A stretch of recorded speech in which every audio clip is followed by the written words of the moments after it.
Hello and welcome to my channel. My name is Numan Sami and today we'll be looking at how to get A9 in GCSE French. So I've linked all the timestamps in the description below, so if you want to skip to any of the 4 exams it's right there, and there's also resources in the description for you to check them out later. So for now, let's just get into it.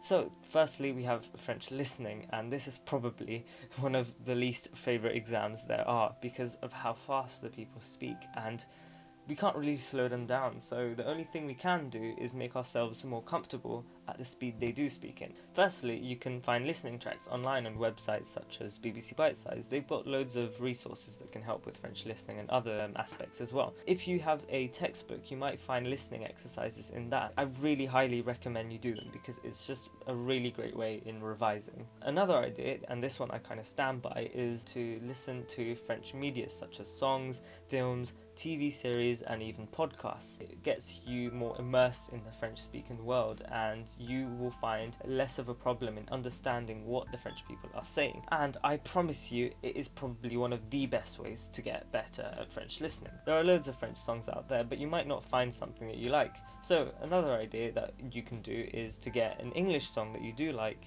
and find a French cover on it online. This way you already know the lyrics, so you'll be better at understanding what they're saying. But I do recommend looking at the lyrics in French, and anything that you don't understand you can search up online, because it really helps with your French reading as well, to be honest, if you're reading the lyrics on screen whilst listening to it. There are loads of examples of TV series and films that you can watch, and I might make an additional video for you guys if you want some examples.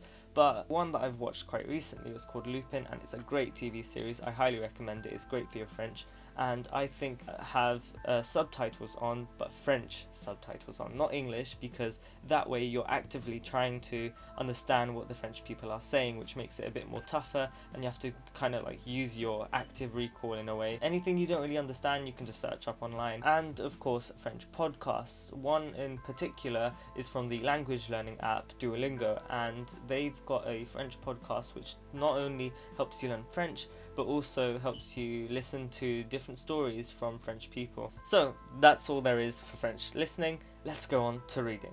The French reading exam is like those vocab tests that you get at school, just a much bigger and scarier version, to be honest. So the only way that you can really get better at French reading is to get better at your French vocabulary. To do that, I recommend a website/app called Memrise, and it's really good for learning your French vocabulary. And I've actually made a Memrise course in it, which you can check out in the description, and it will help you learn all the 1,000 plus vocab there is in the vocab list on the AQA A website. It's quite a lot, but if you do just 5 minutes a day, it's going to help you get a long way. That is literally all you have to do for French reading. There's nothing else. It's just learn your vocab, then when you check out the text that they give you, it's not going to be as much of a problem. And of course, if you know your vocab, the translation isn't going to be too bad either. To be honest, another thing you can do is look at the French newspapers, and one that I used to look at a bit was Le Monde. I'll link that down in the description below as well, and it's just it's a real French newspaper that the French people actually read,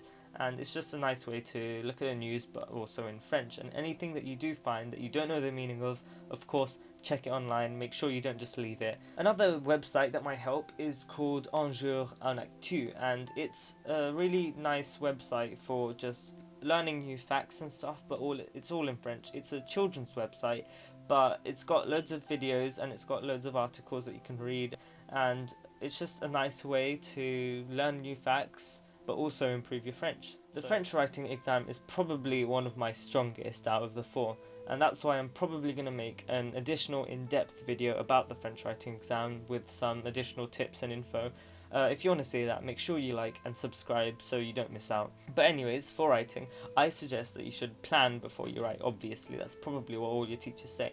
But I like putting a checklist right before my writing and checking off everything that I've done at the end when I finish my writing. I also like to include some key phrases that I might want to slot into my writing just to make it seem a bit more complex and nicer to read, to be honest. Also, if you struggle with getting a bit more variety into your writing and it just being a little too plain, what I like to do for that is trying to think of how I would say the French sentence in English normally. So, like for example, I go to the cinema, how might I say that in English?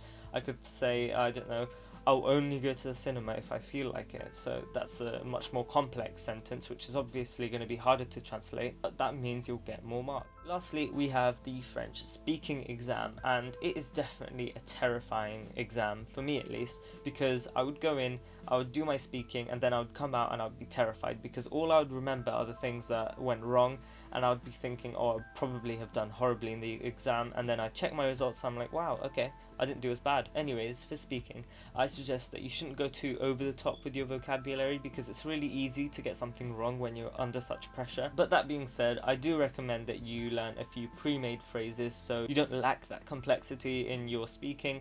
And yeah, I think it's better to memorize them from beforehand. If you're gonna get a long complex sentence, I think you should memorize it rather than say it on the spot. Also, I do not recommend you just memorize every paragraph that you're gonna say, because that's a horrible idea. That's a complete waste of time.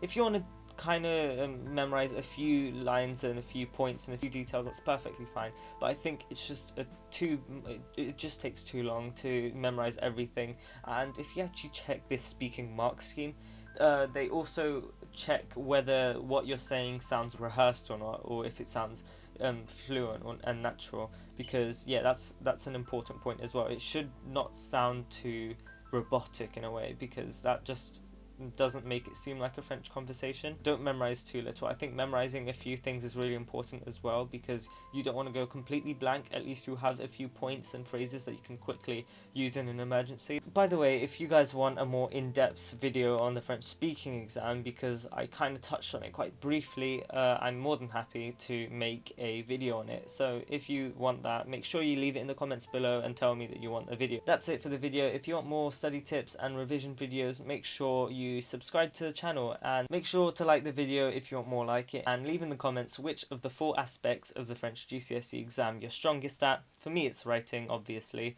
but yeah, I would love to hear what you guys think, and I'll be happy to reply to any of your comments. Anyways, have an awesome day, and I'll see you again next time.